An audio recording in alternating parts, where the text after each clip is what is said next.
Hello, everyone, and welcome back to another exciting episode of The Lion's Den. I'm your host, Venezia Leone, and today I sat down with Daniel Betts, CEO of Blue Frontier, a company developing next generation air conditioning technology designed to dramatically reduce energy consumption while helping solve some of the biggest challenges facing our power grid. Daniel's story starts with a passion for physics, engineering, and energy, but quickly evolves into a mission to tackle one of the fastest growing energy demands in the world: air conditioning. In this episode, we talk about why cooling systems have become a major bottleneck for power infrastructure, how air conditioning impacts everything from climate change to AI data centers, and why Daniel believes solving cooling may be one of the most important energy challenges of our time. We also dive into the realities of commercializing breakthrough technology, building a company around scientific innovation, scaling a team without becoming the bottleneck, and the leadership lessons Daniel has learned while turning a research concept into a business with the potential for global impact. This is a fascinating conversation about entrepreneurship, energy, innovation, and what it really takes to bring a game changing technology to the market. I learned a ton from this one, and I hope you do too. Hello, Dr. Daniel, and thanks for joining me on the Lion's Den today. Hi, it's such a pleasure to be here. Excited to learn about your journey. So, most kids don't grow up saying, I want to revolutionize the air conditioning industry, but you found yourself doing just that. So, walk me through your story. How did you find yourself here? So, when I was growing up, starting from the journey of being a child, I I fell in love with physics and with the idea of being able to do magic by utilizing physical phenomena to do things for us, right? So it's like the discovery of engineering and math and science, and um, and this accent comes from Panama, so I grew up in Panama, and uh, and when you grow up in Panama, you realize that energy is a major driver um, of development, and so you start. I became aware of access to bountiful, low cost energy is actually a major thing that enables people to have thriving, successful lives, and for societies to grow into elimination of poverty and generation of wealth. And so I became fascinated with the world of energy, right at an early age, and I also come from a space that from a place that is extremely biodiverse, and it's extremely beautiful, but super fragile. And so in my life, for example, I have seen how global climate change has devastated, the coral reefs and coastal areas, and uh, and so I have a very strong view regarding our responsibility to do something about the environment and making sure that we leave the earth better than how we found it. And so if we're going to use engineering, and what type of magic we want to do with it, Mhm. it should be about making this place extraordinary for our kids, and making nature and humans be able to live in concert one with each other. And so those are my like fundamental drivers. And so I ended up starting my career in getting into energy, but through mechanical engineering, and in particular concentration in thermal sciences, where I started working first in the world of fuel cells, hydrogen production, biofuels, and also system level analysis of energy systems. And eventually I got a PhD in that from the University of Florida, and I worked primarily on the power generation side of things, because the natural thing to say is like we want bountiful energy, we need to be able to produce it at very high efficiencies. And um, as my career went, I started to realize that the other side of the production is the demand for energy and electricity, and on the electricity side, the most annoying load was air conditioning, and for a couple of reasons. One is a very fast growing load, so two major drivers increase the amount of air conditioning that we use. One, general development and growth of our cities demand higher amounts of air conditioning. And then there's global climate change, increasing temperatures and creating variability in weather, which means that air conditioning goes from being sort of from a luxury to something that you need. And those two drivers is making air conditioning be one of the fastest growing loads in buildings around the world.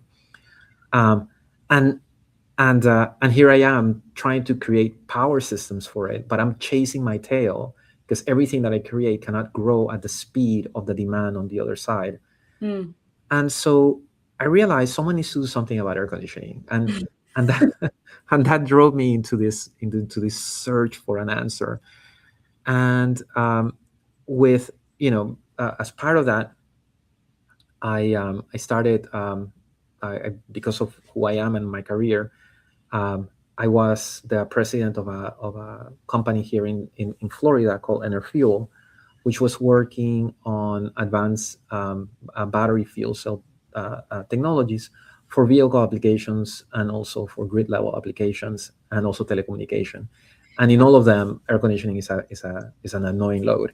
And so I started pointing that out to people in the circuit of lectures that you do, and that included the National Renewable Energy Labs, at which actually now called National Lab of the Rockies, where I gave a talk about how air conditioning loads affect power systems and their efficiency, and that led to me being introduced to a group of researchers that were trying to figure out the solutions to the air conditioning problems by increasing efficiency of them. And they had invented this really cool device and technology called desiccant enhanced evaporative cooling. And when I saw it, I realized they had something in their hands. And so I started sort of trying to sponsor research for them and working with grants. And the technology was very incipient, early stage, but eventually it matured, as things happen, right? And to a point when in 2017, this technology had advanced to such a degree that it was sort of ready to move out of a laboratory and be brought to the world. And in fact, I had this feeling of deep responsibility for the knowledge of how to work and develop a technology that that has such level of impact, both on energy and on the environment and on the welfare of people. And so the idea is, so I said, okay, I must start this company. I must help this technology be brought to everyone, such that we can make people live in comfortable buildings that don't affect the environment and don't pollute. Yeah. It's interesting because a lot of times when I talk to entrepreneurs, they sort of feel like they stumbled into the opportunity. A friend calls them, they identify a problem, they realize there's no solution in the market. In your case, it's like you were with your people and you realized, oh, you guys are trying to solve the same thing that's been in my heart for, my whole life to try to solve. Um, Exactly. which is like it's just always so I'm like one day something will just fall in my lap and I'll be an entrepreneur too. Absolutely. So there's a saying that my grandmother used to say all the time, and she would say to us, if you search, you will find, right? And so the key thing is, um, if you maintain yourself open and curious to ideas and solutions, um, and you identify problems from an opportunity standpoint, you might find yourself identifying solutions that no one else has ever thought about because they never had the frame of mind that you had, right? And also, you start attracting like-minded people that are also with you identifying the same problems and trying to find solutions, and suddenly you find that you have everything you need to be successful, or at least uh, take on the journey of taking the solution to where it needs to go. Yeah.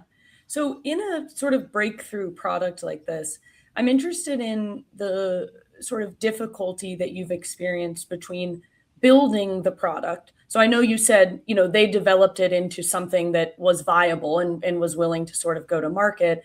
but I feel like there's sort of the two sides of the coin. One is making the product usable and reliable and sustainable and all of those things. And one of it is trying to get people to pay for it. So, Yes. what's been your experience sort of doing both? Are you sort of in charge of both of those things? Have you had challenges in either side of that? Yeah, it is really critical to understand that it's not enough to have an idea, um, and a technology doesn't make a company. It is a company is made up of product marketing and customer experience and the team that you've developed and the unique characteristics of how you run a company, the culture of the company. uh, Mm-hmm. all of those things are the real reason why you're going to be successful. And so you start off at the beginning with an idea that becomes a technology, Mm, and um, and then you have to put everything else around it. And there's a transition that occurs as you do that, from just thinking about how you're going to make a technology work into how you're going to build a product that is that can be sold, accepted by the market, that and that creates a customer experience that it's so amazing and so much better than anything else that that someone could experience, that that it makes it such that you become inevitable to them, right? Like you must buy my product because yeah. nothing else compares. um, and that journey takes you from initially being solely focused on the concerns of technology, um, and then solely focused on the concerns of product development, to now being concerned about the entire about obsessed by your customer and what they're experiencing with your product. How will they experience it today? What are you doing into the future? And and how do you hack the market such that you become the winner every time, because you're creating enormous amounts of value. And so that is a different mindset as you go along. And and uh, and the people that you need in order to achieve those goals sort of change as you go in that journey, right? And the team expands and the complexity of the company increases. And in my mind, the good thing about me is that I am extremely I get bored easily. So the fact that the company is sort of moving into like levels of complexity that increase and uncovers problems that are new, uh, make it such that I feel like I have the best job in the world. I love that. I mean, you sound like a problem solver at heart, right? And Yeah, it's like exactly. as long as there are problems to be solved, then like you're going to be happy solving them. Exactly. Give me more problems. I'm ready for that.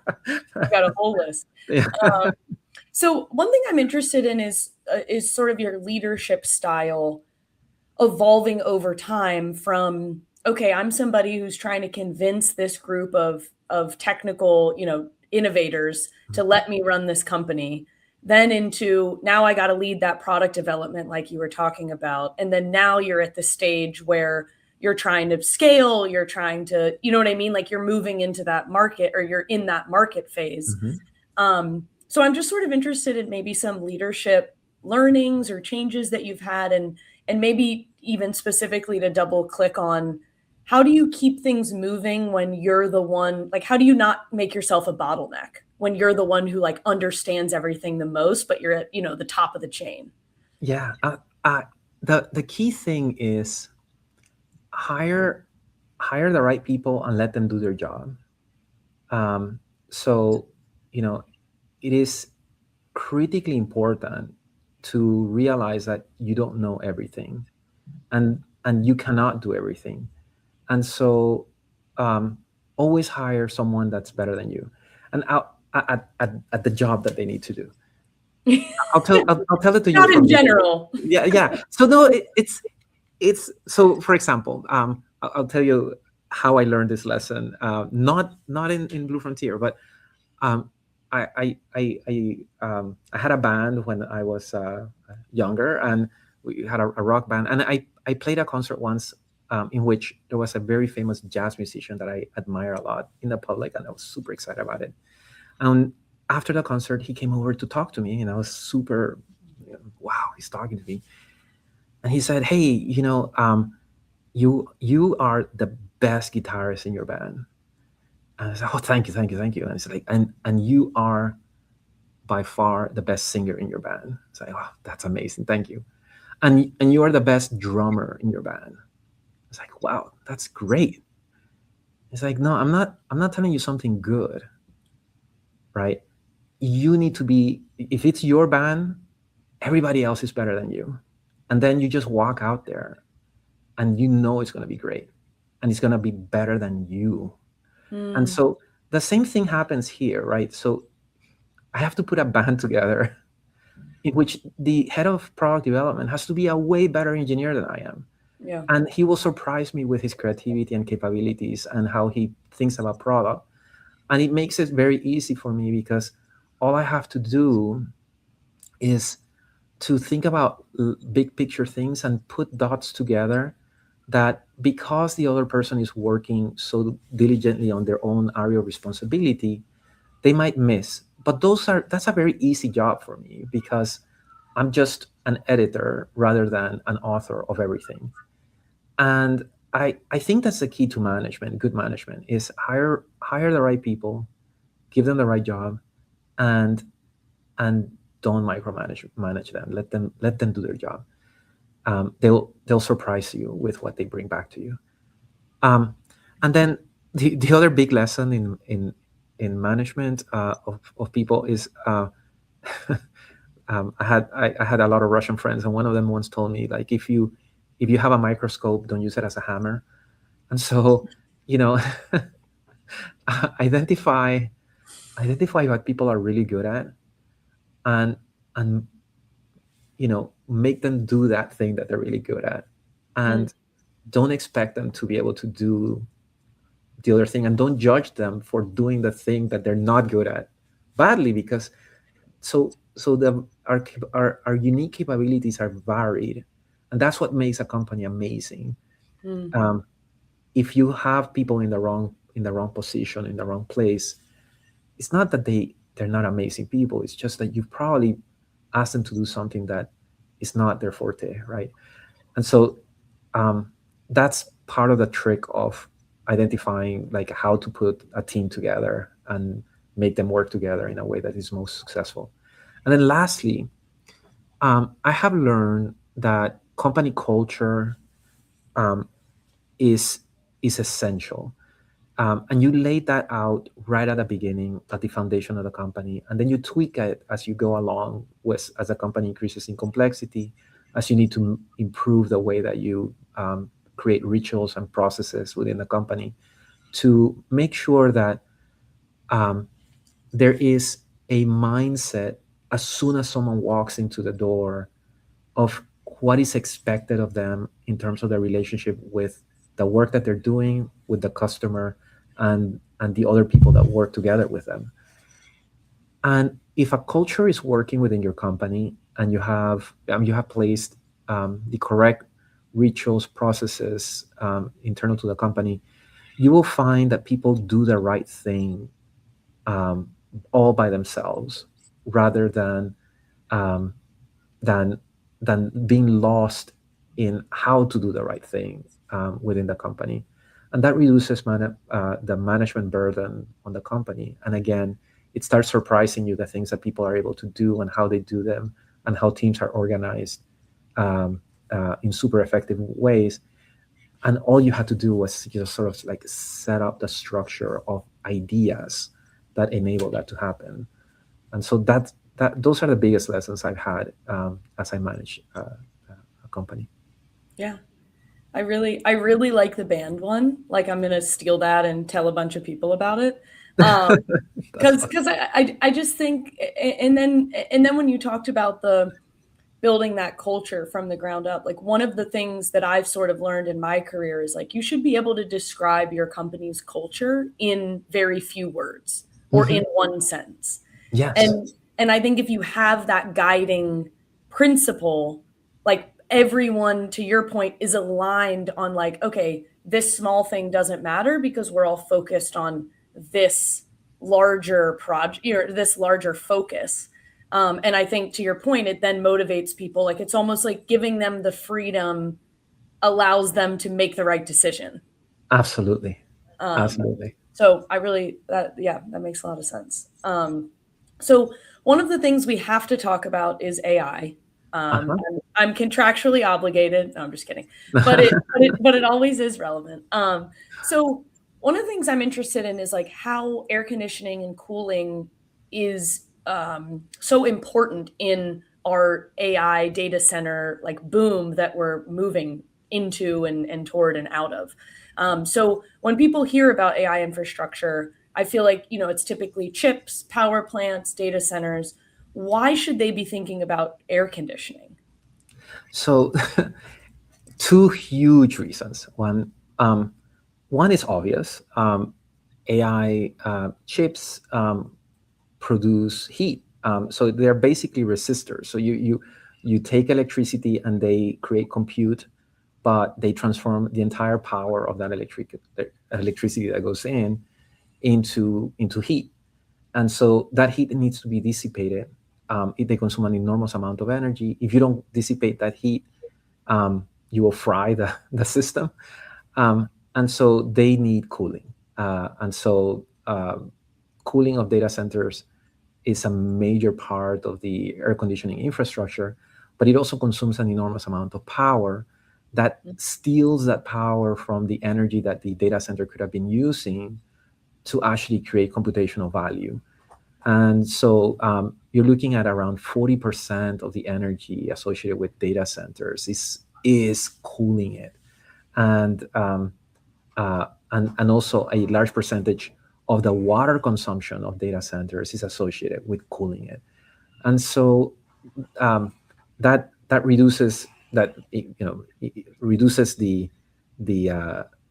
the level of profitability of the data center itself because you have a baseline cost associated with energy, but it also limits the speed at which you can put data centers in place because you have to accommodate for this cooling load, and it's a cooling load that is variable based on the weather outside. And so you're not just cooling chips, but the efficiency at which you're cooling them changes based on outdoor weather. So that's the obvious one, right? Yeah. But there's a second one that is non-obvious to most people, but if you were to look at why is it that we have to build new power plants for data centers, it is because the electric grid has reserved the power for air conditioning, the peak power for air conditioning. So Mm. I'll give you an example in California.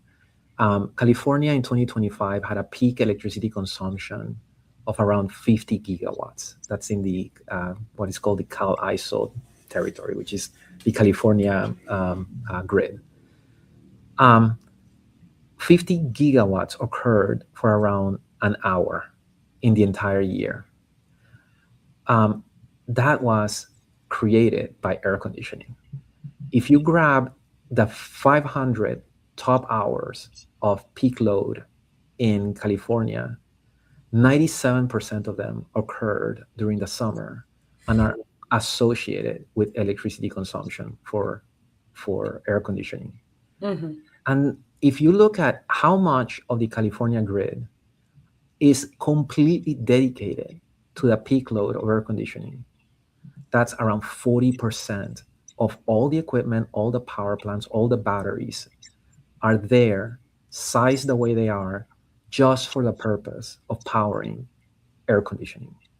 Wow. So, but air conditioning doesn't occur all the time. Like you're talking about basically 2,000 hours of the year maximum in which you're actually running air conditioning. So the rest of the time, that load goes away, which means that the median load on California is around 25 gigawatts, but you've built everything for 50 gigawatts peak, and you have a spinning reserve around 30%. So in reality, it's like 70 gigawatts that you have already readily available that Mm. cannot be used for anything else but to power buildings because the air conditioner is there. So if you were to magically be able to get rid of the air conditioning load, you would have all the power in the world to power data centers. Mm. But you don't, because, and that's why data centers have to have this bottleneck of having to build new power plants, having to figure out how to put nuclear reactors, or having to consider sending data centers up to space. We are constrained by air conditioning. Okay, so that is a reason why Blue Frontier is super relevant. So what Blue Frontier does is that we have developed air conditioning systems that are 50% more efficient. Sorry, 3 times more efficient, and they reduce energy consumption by at least 50%, which means that and on the high end, you can reduce electricity consumption by up to like 85%. So major reductions in that load, making that load disappear. But secondarily, we have energy storage as an inherent way that the air conditioner works, which Mm. allows you to run air conditioning for up to 6 to 8 hours with no electricity consumption, which means that you can now decide when you're going to consume this electricity so that it's not coincident, and you eliminate the impact of air conditioning on the peak load.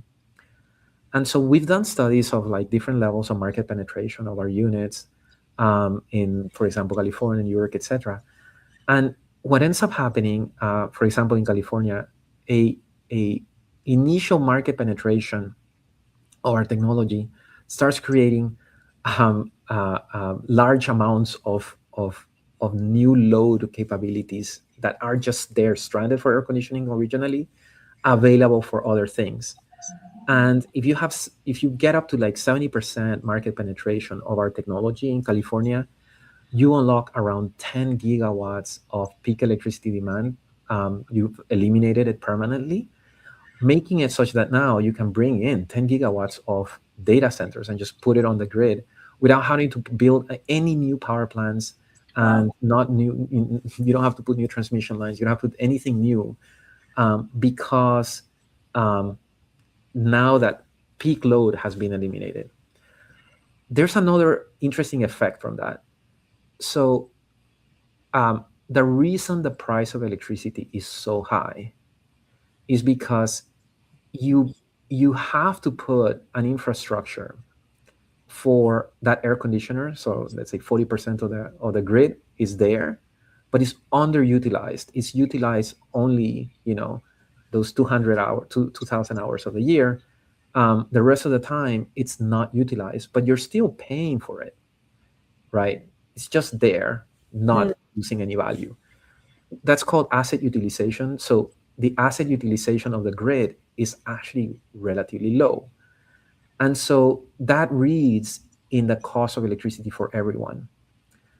But if you're able to increase the asset utilization by removing a peaky load, which is air conditioning, from a load that is constant, a data center, now the asset utilization of all the equipment on the grid increases, pushing down the price of electricity for everyone. And so that's sort of what I see we're able to do for data centers. We not only play on our capacity to actually cool a data center directly, our technology applies to that, but we find that every unit that we deploy actually creates the conditions for the elimination of that peak load, elimination of the need for new batteries and new power plants and new infrastructure, and opening up the space on the grid for the high value other things that we want to put in it. Wow. It's sounds foolproof to me, honestly. No, I really think this is such a cool problem space because it is the spot in AI innovation that has not been innovated on. I mean, I know you guys have been innovating on it for 10 years, but like in terms of what the public is really seeing, I feel like we've been seeing, oh, we have all these new data centers and we have no way to give them the energy or cool them down or whatever. And it sort of feels like, okay, well, how are we going to make this happen? And so it's awesome that you guys are saying, hey, we have a way to make this happen. We just need everyone to buy in to this so that we can achieve 80% market share in all these places, and then the energy companies can actually lower that reserve. Yeah. Um, yeah. And I think that, so one of the things that gives me a lot of optimism is that we have in our hands a fundamentally new technology, right? Yep. Um, of how to create air conditioning. Um, and you would think like, okay, yeah, but why would you win? Well, right now, almost all air conditioners use a single technology, right? So the vapor compression cycle Mm. that was invented 120 years ago, is a bastion of the industrial revolution. And here we stand with something that is better, better, better. So it's lower energy consuming, has energy storage, is inherent to the way that the unit works. Um, it it is actually fundamentally a lower base cost unit than the conventional air conditioner, um, and uh, and it has the capacity to actually provide better adaptive cooling for people. So a couple of really interesting things is that we control humidity and temperature independent of each other, which means that you can actually Mm. not have to freeze. Like at the beginning of this interview, you were like, "I gotta turn down my air conditioner." So the reason for that is because your air conditioner is like not really comfortable. It's just more comfortable than the sweltering outside, but we go inside and we're like, we will put up with this mediocre thing. We can actually make it such that air conditioning is designed for actual people, and how we cool ourselves, right? So by playing around with a blend of dehumidification and temperature control that you have in a room in an intelligent manner, that's possible now. But the other really interesting characteristic is that our unit increases in efficiency the hotter it is outside. Again, aligning it to what you would want. The conventional air conditioning units have decreasing efficiency the hotter it is outside. So you pay more for electricity and you consume more electricity the hotter it is, Yep. while the system gives you less cooling during Yep. those periods of time. Um, our system does exactly the opposite, and it's inherent to that technology. Um, and so you end up with more cooling and less energy consumption on the hottest days. And um, those are the type of fundamental characteristics that I think enable a wholesale change of a baseline technology to another one. And we are trying to usher that change on a global scale. And so, my hope is that by doing that, we can then start aligning, making room for the for data centers and everything else, electric vehicles, everything else that we may want to electrify, without having to put so much investment in basically rebuilding the entire grid. Yeah. um, and also allowing the load flexibility that is necessary, because now we have flexibility in this big load, which is air conditioning, such that it matches renewable energy. And in doing so, it reduces the cost of renewable energy implementation.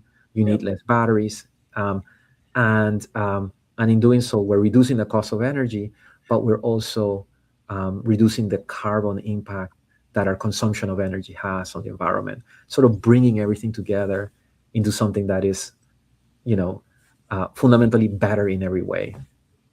Yeah, you're really hitting the main driver in our energy system that takes energy, prevents other things from using energy. Like you're really targeting that one thing that's going to make a big change. Um, Exactly. so that's awesome. So where can people, sum it up, where can people learn more about Blue Frontier and follow the company's progress? So I would refer them to our website. It has a lot of information. So it's simple. bluefrontierac.com is the website. And there you can have their videos and information about Blue Frontier. You can also follow the company in LinkedIn and in Instagram. So Blue Frontier AC. And there you will, in Instagram, you'll see a little bit more of the quirky side of the company. And on LinkedIn, the more buttoned up, refined version of ourselves. Engineering versus business. Yes, Close enough. exactly. Well, awesome. Well, it's been such a pleasure to have you on the podcast on the Lion's Den, and yeah, it was great to learn about your journey. Oh, it's such a pleasure, Venetia. Thank you so much for inviting me.